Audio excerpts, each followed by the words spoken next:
Ako naman po si Attorney Marwil Yasos. Masyado po akong naantig doon sa sinabi ni Brother Lito David, no? Una sa lahat, gusto kong batiin si Attorney Joe Imbong ng happy birthday. Happy birthday po sa kanya. Sa ating mga kapatid sa media, maraming salamat po sa pagpunta niyo dito at sa ating pong mga kasamahan sa Ang Kapatiran Party, sa Better QC at saka sa Movement Against Dynasty. Ito po ang bagong mukha ng pag-asa sa ating bansa. Magandang umaga po sa ating lahat. Una po sa lahat, magpapakilala po ako, kasi sa aking paglilibot, sa aking pagpunta sa mga lugar, lagi po akong tinatanong, sino ka ba? No? Kaya gagamitin ko po ito na pagkakataon na ito sa harapan ng ating mga kagawad ng media na magpakilala. Ako po ay si Attorney Marwil Yasos. Ang pangalan ko po, Marwil, galing po yan sa pangalan ng nanay at tatay ko, Marichu at Wilson, kaya Marwil. Sabi po ng iba, sapagkat ako isang Mariologist, baka yung pangalan mo ay Mary's Will.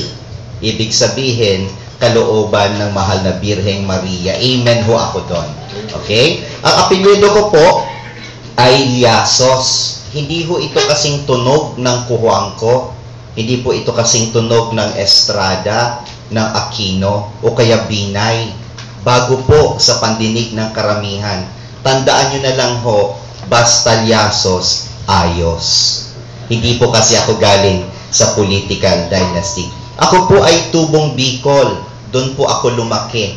Ang aking mamagulang ay talagang taal na mga Bicolano. Ang tatay ko, si Wilson Yasos, ay taga-Albay. Ang nanay ko naman, si Marichu Nacor, ay taga-Sorsogon. Ang tatay ko, hindi katulad ng iba, na yung isang kandidato pagka-senador, yung tatay niya, Senate President.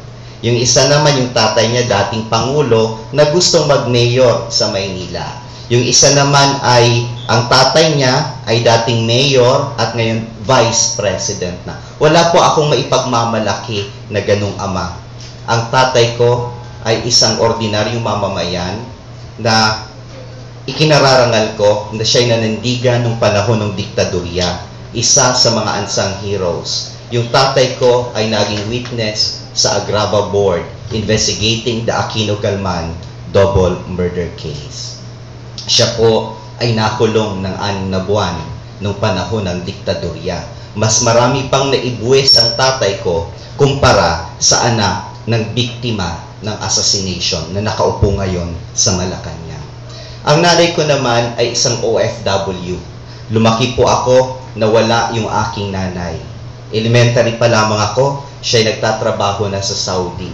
Kaya sa ganito po, sa family background ko pa lang, alam na alam ko po kung anong nararamdaman ng mga ordinaryong mamamayang Pilipino.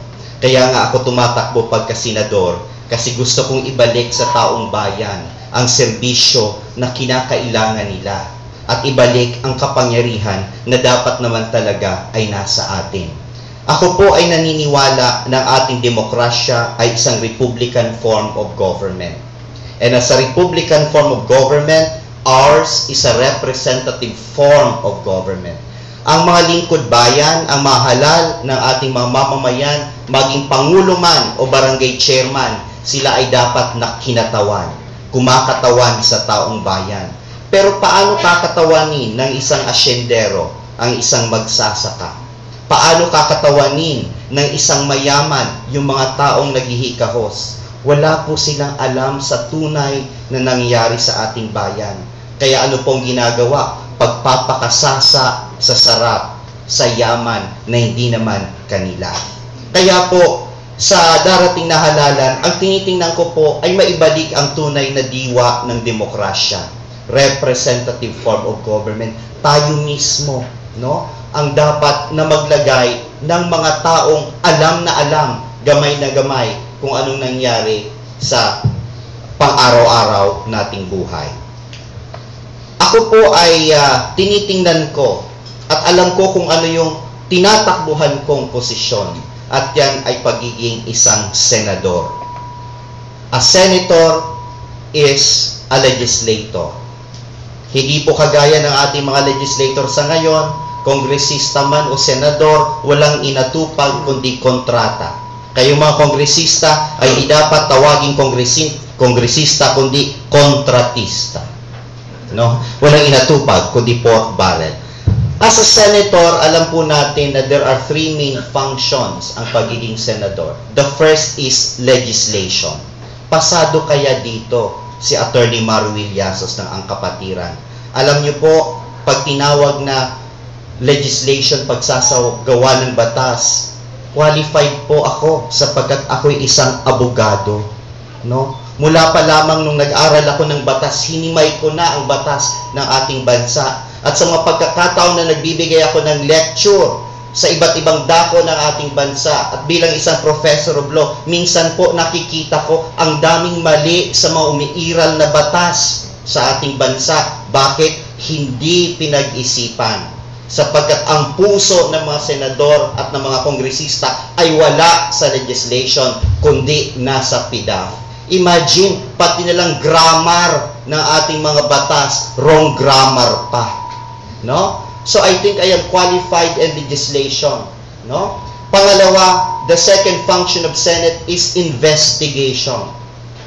Ako po ay naging member ng Rapu-Rapu Fact-Finding Commission na nag-imbestiga sa Lafayette mining spill. Kaya alam ko po kung anong ibig sabihin ng pag-imbestiga in aid of legislation, hindi in aid of re-election.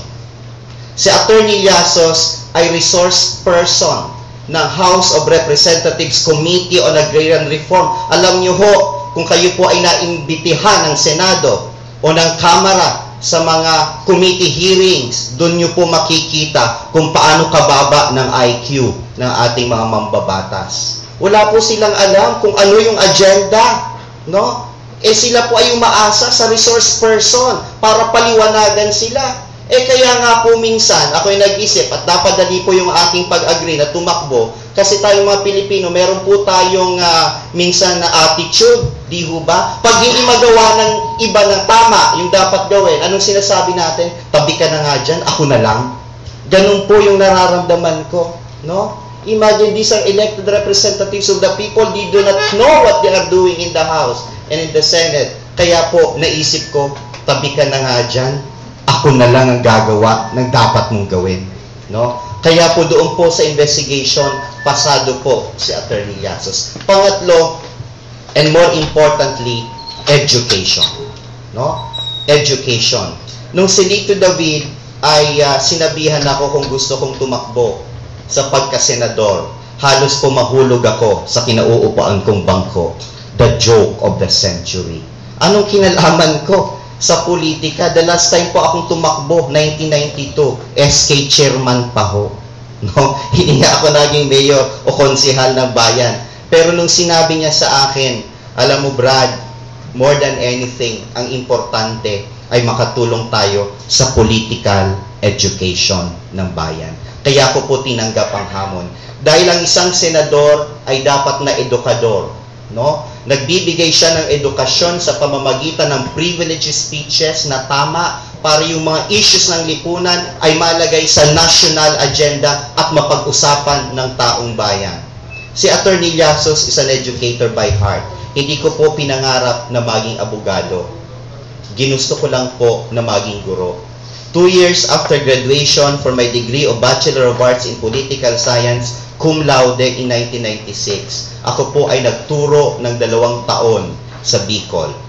Hindi ko po ginusto na maging abogado. Nagkataon lang po na may nagbigay sa akin ng form sa law aptitude exam, finilapan ko, binayaran ko yung 750 pesos, nag-take ako ng exam, pumasa ho ako. Kaya po ako nag-aral sa UP College of Law with 4 scholarships.